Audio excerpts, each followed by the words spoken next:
mitigation strategy, which included substantial infrastructure investment along the shoreline to make sure that if we have a once in 100-year event, there would be sufficient infrastructure along the shoreline to stop something catastrophic from happening. I know there are other candidates, and Kelly Wilson has long expounded on that issue over the last decade or more, as has John Bain and others in the community. So under the theme, where your priorities are is where you spend your money.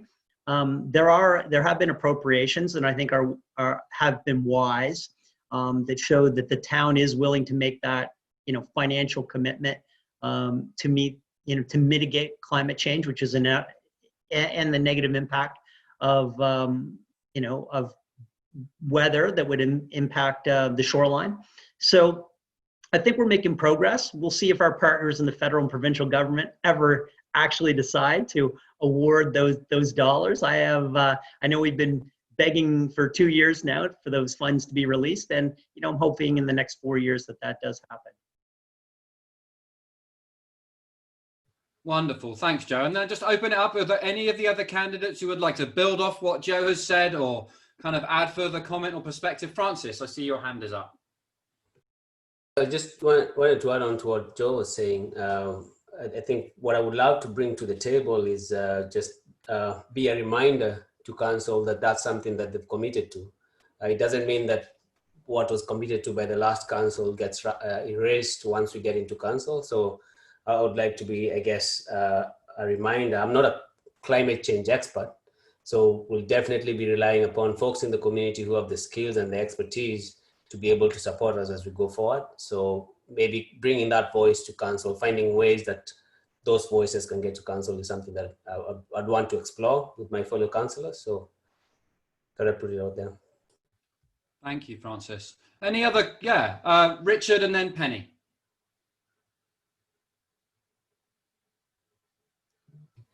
There we go. Yeah, I'd just like to go along with what Joe had said. I think we have to, hopefully the other levels of government will kick in and help us with our mitigation along the water line, because like what has been said, if we get that storm, it's going to be a disaster along Edgewater Street. Along the other lines of climate change, like I say, I'm not an expert on it, but I think we're also stepping in the right direction. It was great to see the 100 trees planted this year for the 100th anniversary of the town. And I understand that there's another movement afloat right now, which I think we should back, on planting a bunch more trees in the town of Mahone Bay. I think that also helps with the climate change and helping with the environment. Thanks. We'll go to Penny and then we'll move on to another question just to keep the content flowing. We'll go to Penny and then Aaron and then move on with a question for Alice that's in the box. Thanks, Tim. I just want to say that it's been great working with the council and staff in the past few years because we can be exceptionally proud of all of our climate control or carbon control efforts, including the wind farm, including our new project coming up aboard with the solar panel garden, our plans to have electric charging stations for electric vehicles. I have no doubt that all these initiatives are going to be carried forward into a new council. So the energy is there, the will is there. And what can I do as a councillor? I can certainly talk it up in the community, make people aware, encourage people to join in and support all these efforts. Thanks. Wonderful. And then Erin, we'll go briefly to you, and then Alice, we'll pick a question for you. Okay, yeah, thanks, Tim. Yeah, I have to agree with both Joe and the rest of the panel when it comes to the Edgewater Street. I think there's something that needs to be done there. But to go a little bit farther than that, I mean, I've been here now 3 years, and we have a property that runs, that has a water frontage. And I've noticed over the last 3 years that has deteriorated. So the storms due to climate change are eroding away our shorelines. But the other part of that is that we need to be able to also protect our green spaces and replant trees as the 100 trees have been planted. Because what we need to be able is to solidify the soil around our waterways, like the Mush and like the Ernst Brook. And we need to make sure that that soil doesn't get eroded away and end up in our bay. So for me, when I look at it, I love the initiative of the trees, but we have to really have a good look at being able to fortify our shorelines all the way along the bay, all the property that we look after in Mahone Bay, so that we don't end up losing it, because once it's lost, we may not get it back. Super, thank you. All right, so just to bear in mind, folks, if you go into the Q&A box, you can see the questions that others are posting, and then you can like them. In the Q&A box, you're going to have two tabs, one that's my questions, one that's all questions. If you click on the all questions, you can see all the ones that are listed there. If you click on my questions, you can just see your own as participants. So go and have a look. And the chat we're using as a place for people to kind of comment and go back and forth. The questions are the ones we're responding to. So, Alice, I've got two kind of questions sitting there. One which is directly for you, which is around the kind of role of arts in the community. And there's another question here which has a lot of lights, which is around recreation. And I feel like, where would you rather go? I'll start with the arts. Great. So here's the question. It says, Alice, you've had a career and have a career in the arts. How will you ensure that local artisans and makers are fully integrated into economic development planning for Mahone Bay?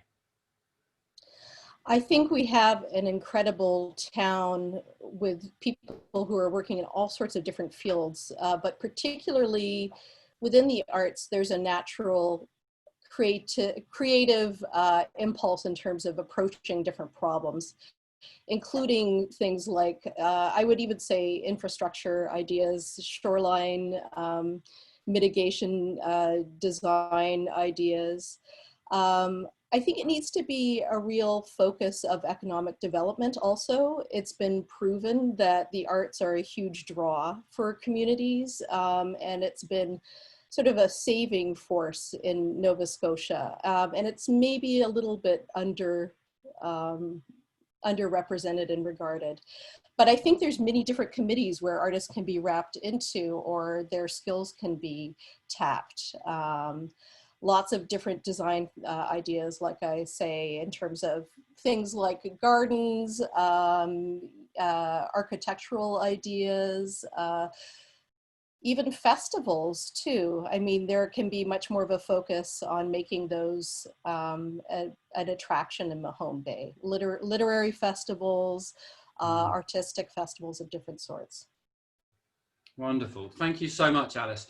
Any other comments from other candidates just around the role of arts in the kind of vibrancy and economy of our community? Is there anything you would like to add? Joe, is that you coming off mute there, mate? Yeah. Sure. I think, I think the under that similar theme to, priorities are real when there's real financial support behind them. And, I think the town has made a lot of progress in supporting the arts, both with the major restoration to the Michael O'Connor Bandstand, obviously the streetscape that was beautifully done along the RPS building in support of, the town's 100 years of heritage, as well as we've had, a number of ongoing grants to support musicians that want to participate in the musician program that's run by the Buchanans and others in town. So, I think, as Alice would say, the town does more than just fill in potholes and clean the streets and plow the snow. It really can support really the soul of the community as well. And I think those investments were well made. And I'm hoping the council will find a way to be able to fund those types of initiatives in the future as well. Wonderful. Thank you. And Kelly, I see your hand up as well, and then we'll move on to another question. Thanks. Just quickly, one of the things I wanted to note is that really the genesis of Mahone Bay as we know it now started in the 1970s when Worthington pottery moved to town and Amos Pewter, and really were the genesis of an artistic community that has flourished really for the last 50 years. I like what Alice said about the idea of using the festivals that we have had up to this year as a vehicle for promoting the arts. And I would like to put just a quick word in for the Mahone Bay Center as, in some ways, now the artistic center of the community, in the sense that we have the Amos Family Art Room and a lot of participation there of artists that may not be professional, but certainly contribute in their own way. Great, thank you. So we have a question that's got 11 likes. It's directed at Joe, but I feel like you've spoken a fair bit, Joe, relative to other candidates. So I'd like to, but I feel like we should respond to it. So I'd like to open it up, and I'll read the question, and then maybe another candidate could take it. But obviously, Joe, it would be good to hear your voice in it. But I'd like to open it up for another candidate to respond to. So Mahone Bay no longer has a recreation department. However, we have a history of recreation infrastructure being managed and fundraised for by community groups. Would you support the Mahone Bay Centre and Mahone Bay United continuing this model in regard to the soccer field adjacent to the Mahone Bay Centre? So Joe, it's going to come to you, but I'd love to see if someone else couldn't also have a crack at it from your perspective. Either Francis. Great. So Francis, why don't you respond to that, and then Joe will also hear from you. And I think Richard, you were leaning in there too. So. And one thing I'll put out there is that I'm very biased when it comes to this particular element, because I'm part of the Mahone Bay United Soccer Association that's been working very closely with the Mahone Bay Centre on this piece. I think for me, one of the crucial pieces is that there are very few spaces and facilities around town that can allow for good recreation. And because of development and as we grow over time, those spaces can become very constricted. So I think one of the things that we need to do as town council going forward is think about how we can protect those spaces, fund initiatives, even if we're not involved in them, but find ways in which we can fund initiatives that other people or other groups can be able to move forward. Even if it's just seed funding, be able to support it in a way that's very visible and tangible.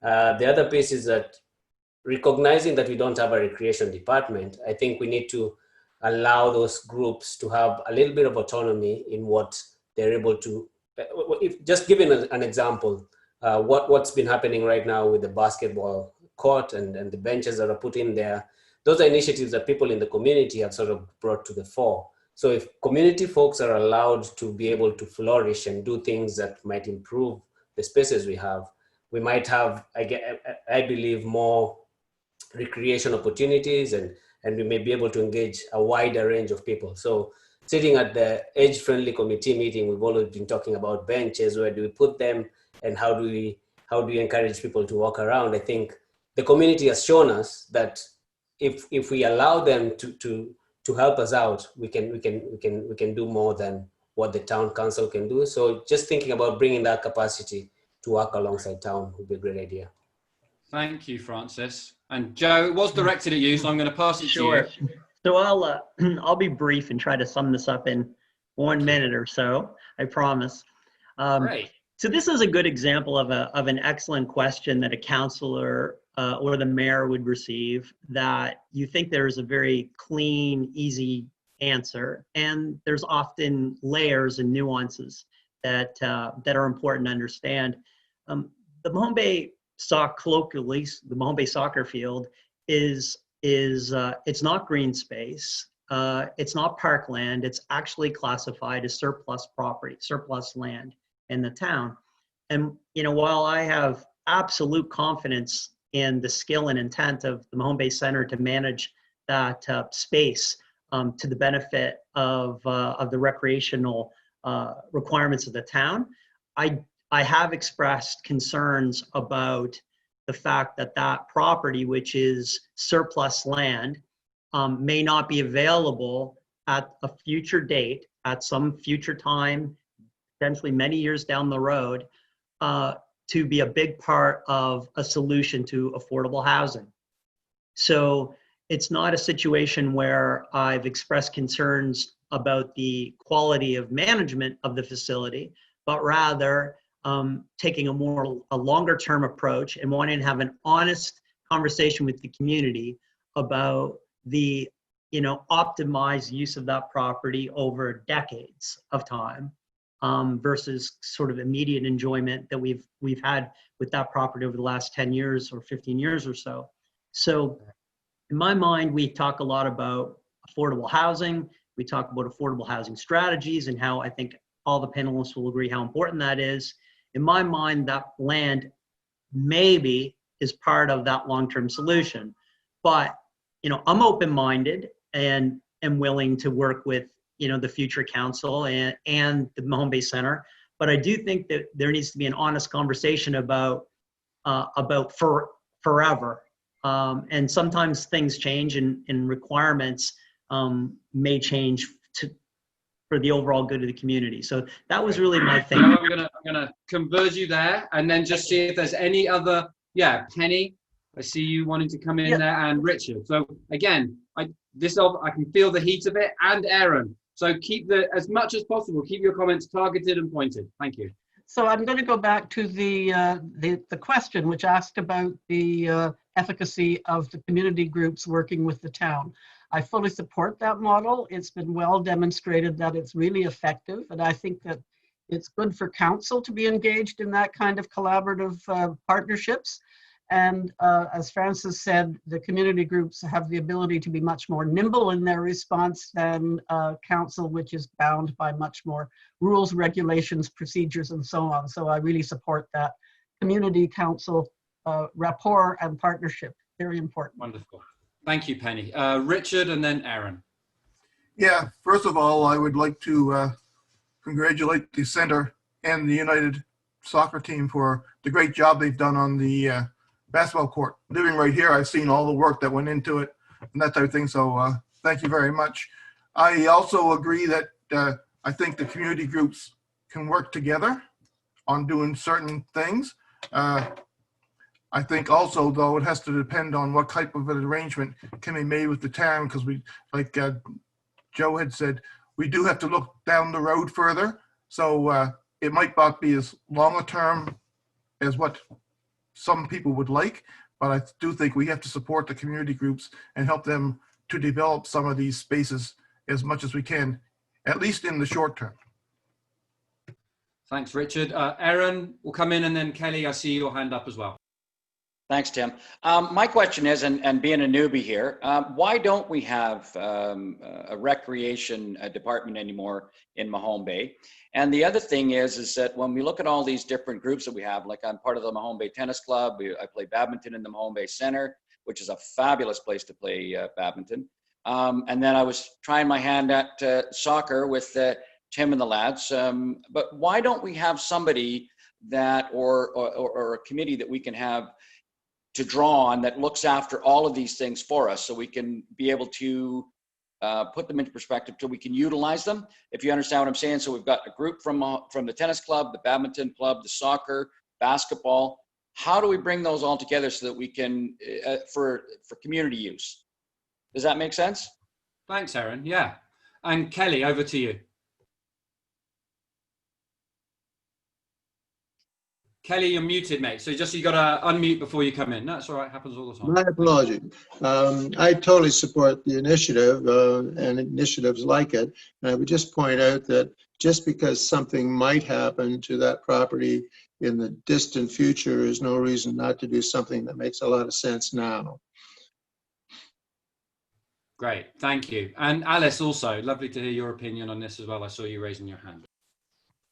Yeah, I think it's a really great collaboration. It is true that you see things happen on that scale amongst the community, maybe at a swifter rate for sure. I do think that this is leading into affordable. They've come up already in this discussion. And I think this is also a place where if it's a heated question, that these things can go to plebiscites at different times, because there are many different ideas about development and also preservation of land. And although land might have a certain designation right now, doesn't necessarily mean that it is going to retain that in the future, meaning that something that is considered surplus could potentially also then be considered essential as a green space and usable space. So I do think that this is a question that's going to be coming up again and again, and it has over the past. It doesn't quite go away, does it? No. You're right, Alice. Thank you.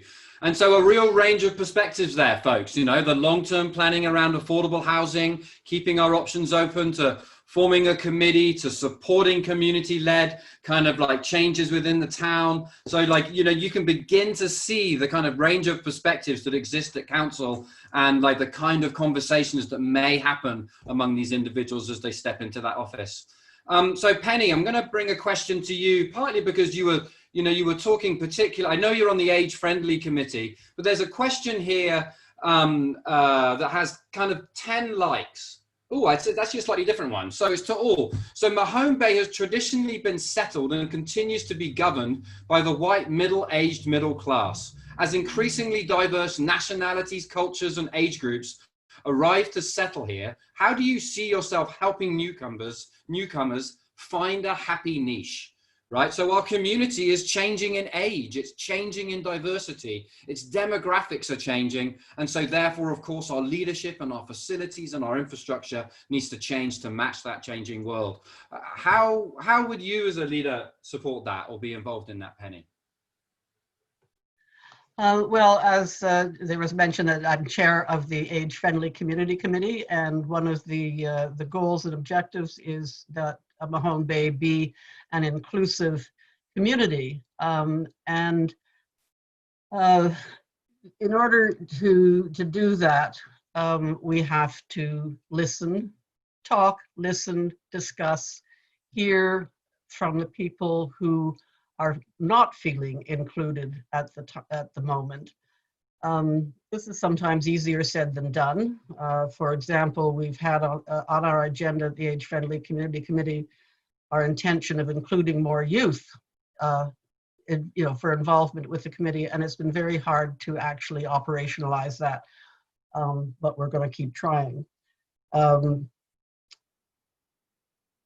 So mainly invite people to tell us what it will take to be open, listen, understand the challenges, and work with people who are feeling not included to move ourselves forward.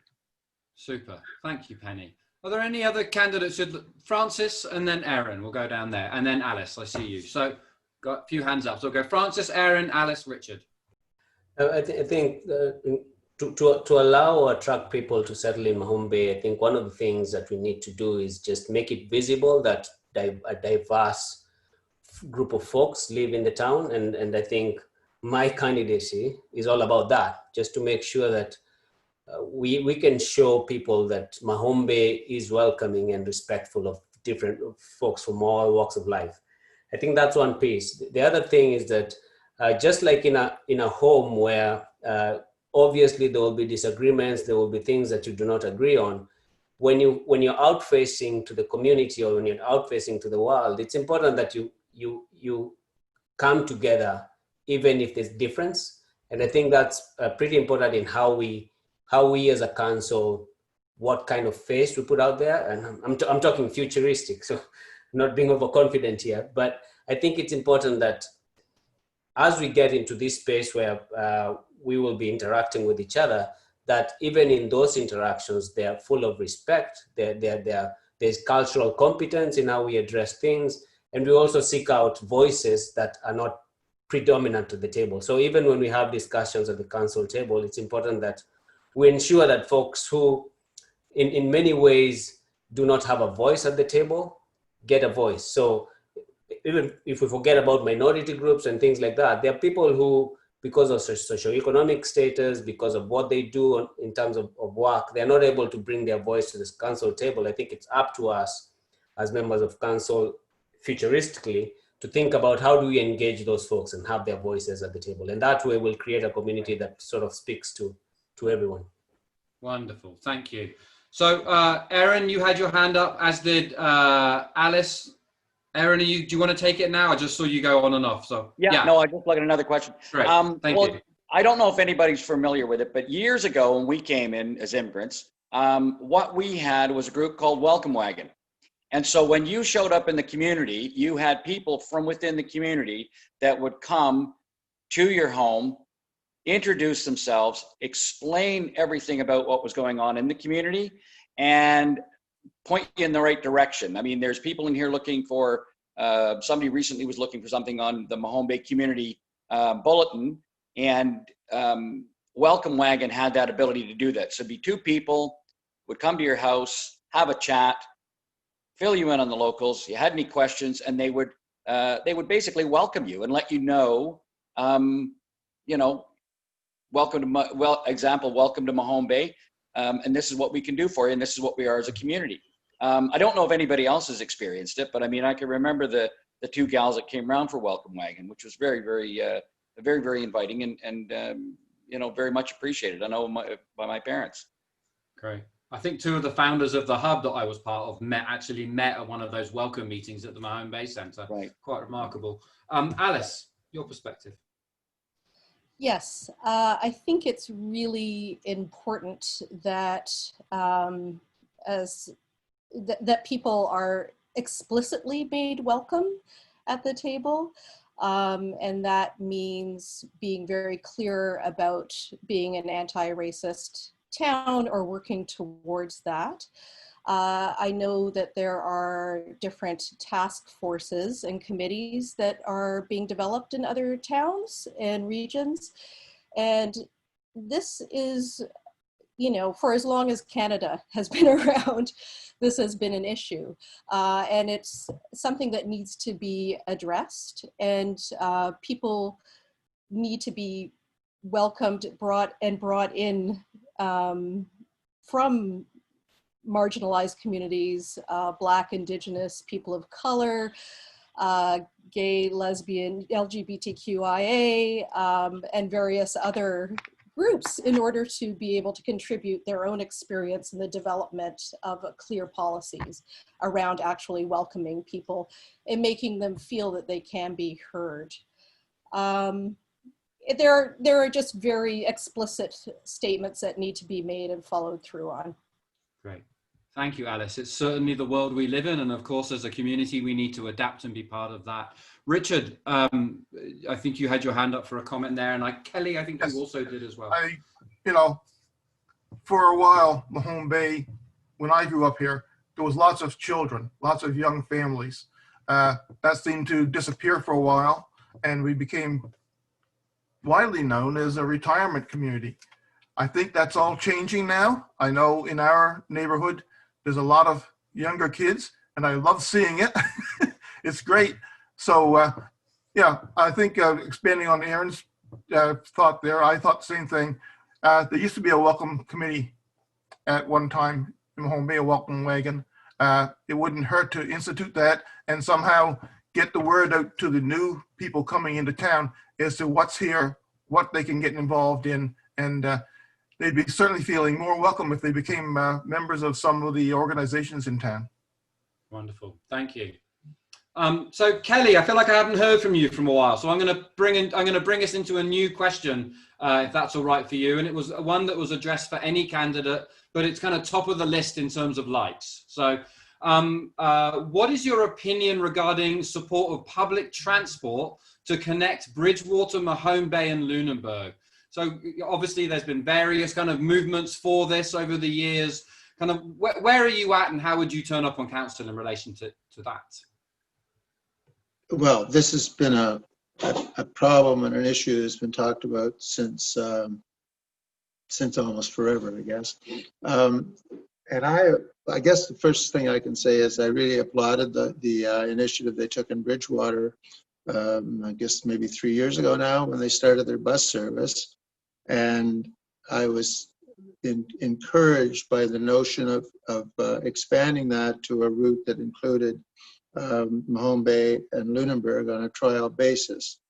My problem has always been a financial one, frankly, that every presentation I ever saw from the people who were proponents of transportation in the county, it was just prohibitively expensive to provide the kind of service that they wanted based on the ridership they projected. My sense is that there are maybe other better ways of threading this needle, and I don't suggest to you that I know the answer at this moment, but there was an initiative about a year ago for a thing like a rural Uber, which I think was stillborn, but there are other people out there working on these kinds of things, and I think that a project to address this in a way that doesn't look at it in a traditional fashion of buses coming to bus stops and trundling along on a very specific route might be a better answer for this county than what we've been looking at thus far. Great, thank you very much. Alice, you had your hand up to respond there. Yeah, I know that this is there are a lot of barriers here for sure in terms of the size of the population in general in Nova Scotia, but also here. So there does definitely have to be some creative approaches to looking at that. I do think that in the absence of a train, it's a real sort of necessary consideration in terms of ongoing addressing the ongoing climate crisis, in terms of getting more people together to travel. It's just better for the environment. But it is something that has to happen on multiple government levels for sure. I don't think it could happen explicitly, even in Lunenburg County on its own. Super, thank you very much. Joe, were you off mute there to come in on this one? So, I think I'm largely aligned with Kelly on the topic. I mean, the item has come to council periodically over a decade or more. I'm sure I spent some time with Councillor Carver on the accessibility committee, and there's lots of progress made, and accessibility is a significant issue, but every once in a while you want to put your hand up and say, it's 2020, like, Uber and Lyft are the dominant market share providers of transportation in North America, and they're not here. And it's only, they're, based on bylaws and municipal government saying that you're not welcome by protecting the traditional taxi business. And so, and other people have heard my rant on this topic before, only a municipal politician would really expect 56 cents per kilometer of compensation to drive around Lunenburg County. Uber and Lyft drivers don't require that amount of remuneration and can provide a terrific service at an affordable price. Welcome to 2020. So what I'd like to see, honestly, and this isn't the first time I've said it, people have heard this rant many times, but can we just please put a "we're open for business" sign and ask that those worldwide businesses that Lunenburg County would love to have your services. I'd love to see that before we decide to spend millions of dollars of taxpayers' money subsidizing really super expensive infrastructure in the form of buses when a really affordable car can come and do the job. Thanks. Thank you. So we're going to go to Penny and then Francis, and then we're going to take some questions to Aaron. So Penny and Francis on transport. Well, it's maybe pie in the sky and Pollyanna, but I really do think that we can create a very nimble, creative solution that involves a variety of options, including Uber and some element of fixed route as well. So there has to be some, the nimble is the word that I think of. But essential to it all is the intermunicipal collaboration. And for years, the municipalities have all gone hands off because of the terror of being encumbered with heavy financial obligations. The province is willing to put in a lot of money into supporting transit systems if municipalities are willing. I really believe strongly that we have to have our the three towns, well, Bridgewater's already got theirs, the other two towns and Modal working together to get a transit system going. I believe it's important for the health of the community, for the health of the people, and for the health of the environment. Thank you. And Francis, if you could briefly offer your perspective on this. Yeah, I think the one thing I'd like to put out there is that public transit would greatly improve our communities, will improve people's health, will improve connectivity, will be a huge economic driver. I think one of the key challenges is that for us, and the elephant in the room is that the decision makers at the table are not impacted by lack of transportation. So we who will be going into these decision-making forums are people who can drive, who can afford a car. And so to a certain extent, there isn't that much of a push for us personally to take it as a personal issue. I think all over the world where I've been, public transit is subsidized in one way, shape, or form by the government. And so that's something we have to accept that needs to happen at some point. That's why we have the taxation system, so that we can be able to balance out the impacts of how our economy is structured. So I think if there is a will, the citizens for public transit have been on the bandwagon for quite a while. We can find ways to meet them halfway and figure out the ideas that have been proposed. For instance, like the Uber piece. How can we prototype things like that and test what can work, if that's what we feel can work, and work with the communities and ask questions with people who are being impacted firsthand on those kinds of things. Great, thank you all. Erin, I've got two questions for you that have kind of risen to the top here, just around regarding online behavior surrounding BLM movement this week. How do you plan to maintain a self-welcoming environment for BIPOC folks in Mahone Bay?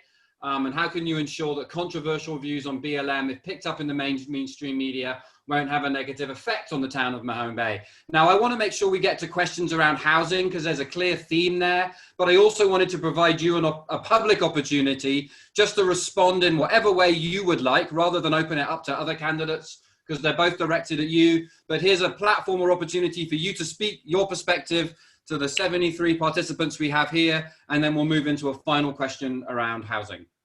Well, first of all, thanks, Tim. Can you hear me? Yeah? Yeah, we can hear you great. Okay. Yeah, thanks for that, Tim. What I wanted to do before I get into that is I agree with Francis when it comes to the public transportation. It's something that we need in our communities because there are a lot of people that don't have the ability and the wherewithal to have a vehicle.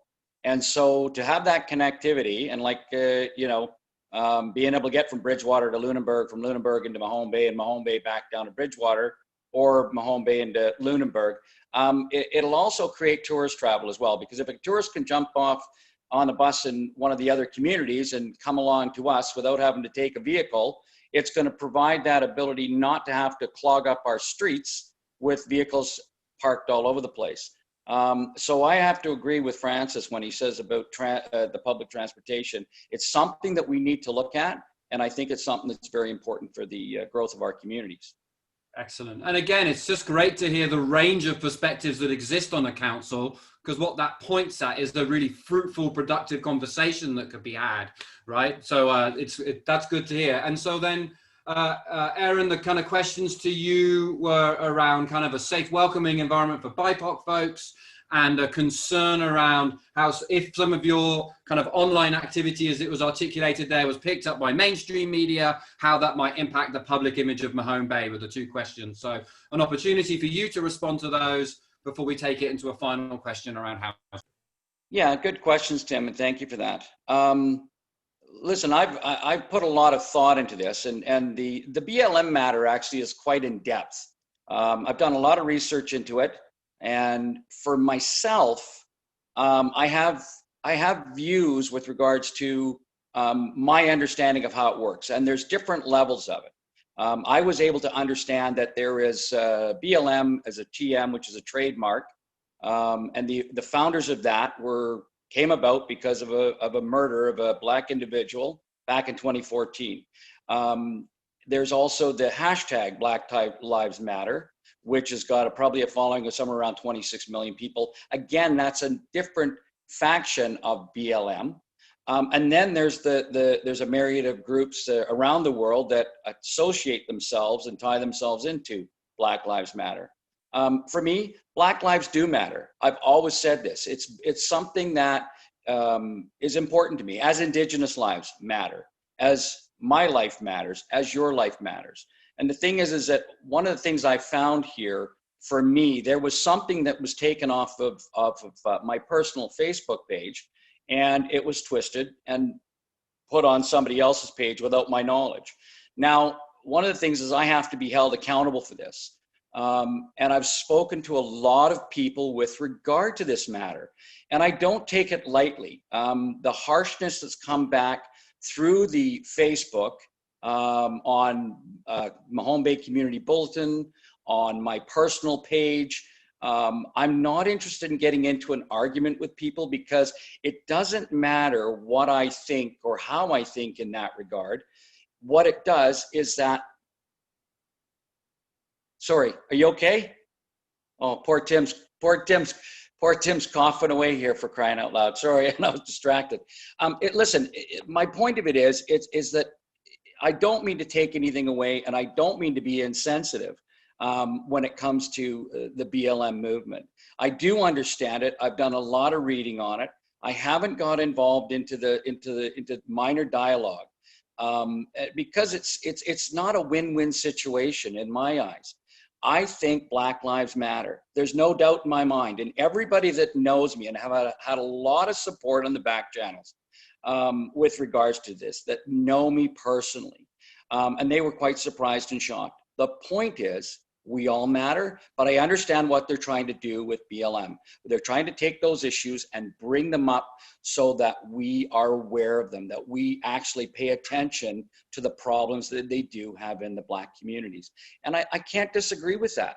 You know, I put myself, I mean, you look at in the United States, I put myself in that position as a father. And I think, what if that happened to one of my children?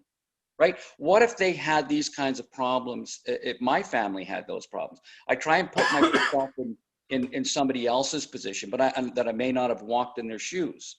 So I do understand, Tim. It's a slippery slope when you get in there. For me, the community here, BLM, okay, a BIPOC, they need to be all inclusive. And one of the things is, as a council, Aaron, we're at 3 minutes. So anything you want to say just to wrap it up and bring it to a close? Yeah, real quick. What I think as council is that I think that we need to have a committee where we have people from BIPOC, so the Black, Indigenous, people of color, that they have an input in what goes on in our community, and that it's vitally important that they have a voice. So that's it in a nutshell. If anybody wants to get hold of me, call me on my cell phone. It's on my page. I have no problems coming out and having a cup of coffee or a cup of tea. I'd be more than willing to sit down and discuss it with you any further. I hope that helps. Thank you. So I'm going to open up for any, actually, I think I'm just going to move us into the question on housing, because that felt like a question that was directly targeted at Aaron, though I think that would be very interesting to have a broader debate among candidates around issues of equity, social justice, power, race, gender, class, wealth distribution. All of those feels like real topics that are of our time and also clearly of our community. You know, for me, these are the conversations we need to be in as people today, living in today's world. But in the last kind of 6 or 7 minutes that we have before moving into closing, I want to take us into a conversation around housing. And Richard, we haven't heard from you first, so I'm going to kind of direct it towards you. And so there's a few themes around housing here coming up. And one is, you know, very particularly around kind of like it's increasingly more difficult for young families, and in particular low to middle income families, to live here. You know, there's a question here about how do we feel about raising taxes in town, which would make it further out of reach for low income families. So there's a real question here around how do we deal with this, with the housing situation? We've got young families who want to move in. We want this to be a young growing community, yet somehow we're limited in our response to that, especially with raising taxes. And then Karen Runge has a question here about the idea of a housing experiment with small affordable apartments and shared common spaces that isn't built for seniors, it's actually designed for young families. So there seems to be a real theme running through some of the questions here. So Richard, over to you first, and then Alice, I saw you raise your hand and we'll go to you next. Yeah, it's a real double-edged sword when you get to it, because I know there's a lot of young families that want to move into town. I have a daughter that would love to move back here, but it's not the taxes that's bothering her, it's the real estate pricing for properties in town. I think what we have to do, and we've discussed common lands that we have in town, there's not very many that we have that are available for this type of development. But I think if we can find some spaces, I know we want to protect our green spaces, but we have to find some spaces whereby the town can help somebody get a developer that would be willing to do that. Something similar to what Mr. Uden did with his apartment buildings on low-income housing in that apartment building. But I think we need to expand it a little bit more and try to get some developer to actually say, okay, we'll build these places, we will get some kind of a subsidy. Maybe the town could do something in regard to taxation for those type of properties, whereby the developer helps bring it to a good price, and then we could help the developer out in some way along that lines to get these places developed. Housing certainly is a shortage in Mahone Bay, and I think is some way we have to discuss and come to a solution. Wonderful. Thank you, Richard. Alice, over to you. And then other candidates, let me know if you want to come in. Penny coming next. This has been an issue for me personally, looking for long-term affordable housing, rental housing. And I think that's a very large barrier to having a wide range of people here of different income levels, of different experiences, families, individuals, older people who are on very fixed incomes. And there recently in Halifax, there was a bylaw instituted for secondary and backyard suites. There are a lot of properties here that already exist as residential that have space and that are not always totally, that are available possibly for this as an idea. It would also increase the tax base of the town with the utilities that would be in these buildings also. I just think there is a lot of room for some creative thinking here that goes beyond, I think there's a lot of space that's already available for building on and making sure that there are multiple levels in terms of costs there, and for people who want to spend a little bit more, because there certainly are, that housing should be also made available. But it is a huge issue here, and we want people who are working in town to also be living in town, and that means services, people, yeah. Sorry. Thank you. Penny, and then we'll go to Francis. Thanks. It is such a complicated issue, and after several years with the South Shore Housing Action Coalition, I know there's no quick fix. But as people were talking, I think people need to understand that private developers, even if they're getting provincial subsidies for a certain percentage of their units to be subsidized, those subsidies run out after 15 years. They're not permanent. The town gave some land to the organization where the owners build their own house, and with the full intention of those houses being affordable. And we learned that, in fact, they can be sold on the public market. So they're not affordable forever. I believe that the best way to go for affordable housing is to work with not-for-profits who can guarantee that the affordability will be forever. And Francis can speak to this too if there's time. We were part of a discussion this afternoon about the developments in Bridgewater that are phenomenal, and they are planning 40 units in Bridgewater that are architecturally designed to be adaptable for youth, middle-aged, young families, seniors with movable walls, all built with net zero construction.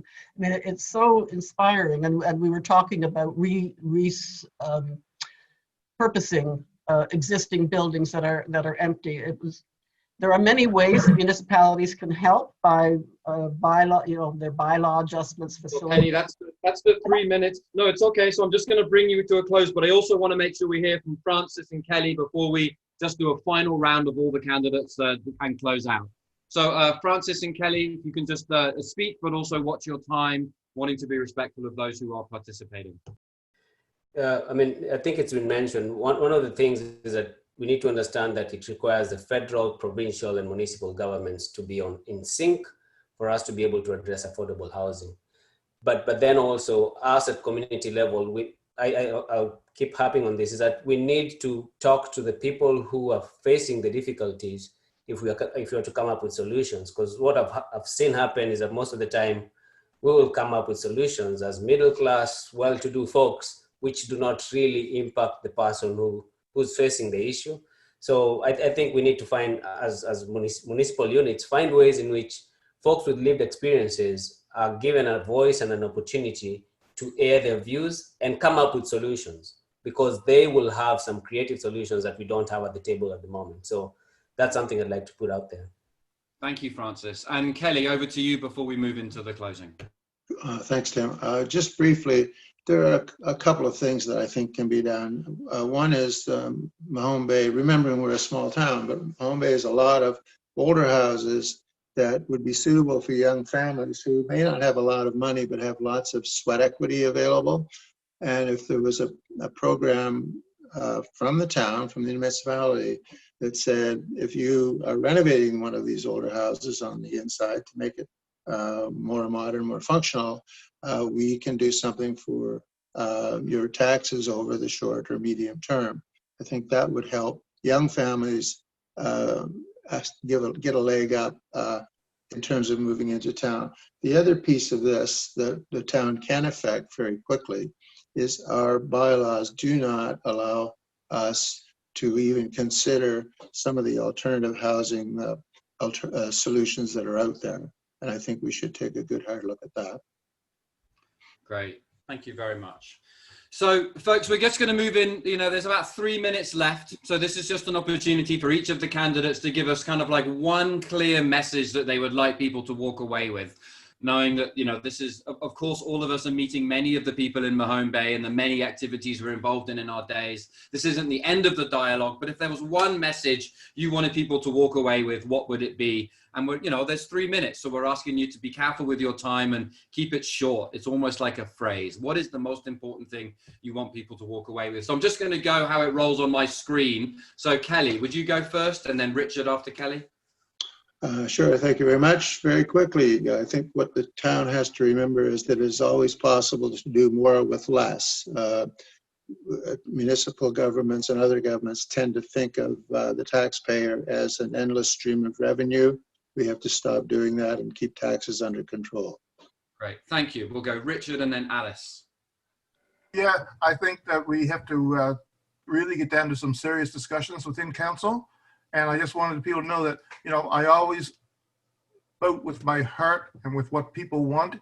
And so therefore, I'll do what's right, I feel is right, and what the people tell me they feel is right for the whole town, not just for one segment of the town. Thanks. Alice, to you. Thank you. It's our democratic right and duty to vote and to participate as best we can. That's why I'm doing it. I'm just a resident here in town like everybody else. And I want Mahone Bay to be a place that's welcoming to everybody, different income levels, to different races, different experiences. Wonderful. Aaron and then Francis. Yeah, hi, Tim. One of the things that's really important to me is that we do a lot of talking with regard to what we can do in the town. But one of the things is that I find is that we don't do a lot of listening, and we need to get more input from people outside of the, say, basic committee or even just council. And we need to be able to listen and adapt to what they're telling us that they need, because we have a vision in council when we're there and we move forward in that way, but we don't always get to listen to the people that are telling us what they need in the community, whether it be sidewalks, whether it be transit, whether it be, you know, whatever it might be. But I mean, for me, it's very, very important that we listen to the people outside of council, outside of the groups that, and draw that information in and process it, but do something with it, not just listen and sit on it, but actually physically do something with it to be able to move this forward, right? Thanks. Thank you, Aaron. Francis, and then Penny, and then we'll finish with Joe.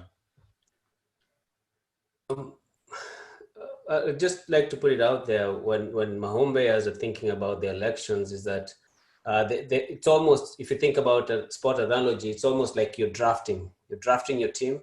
So think about the many faces and the folks that have talked, and think about the qualities they bring to the table, and draft a team that will move things forward. So I know one of us will miss out, but think about that. You're getting a team that will sit at the table for 4 years together.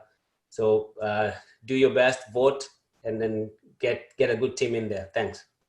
Great, thank you. Penny, then Joe to close. Yes, one of the things that I've really valued about this campaign is that there has been a very nice buzz around town. People talking. Who are the candidates? Who are they? Where's the information?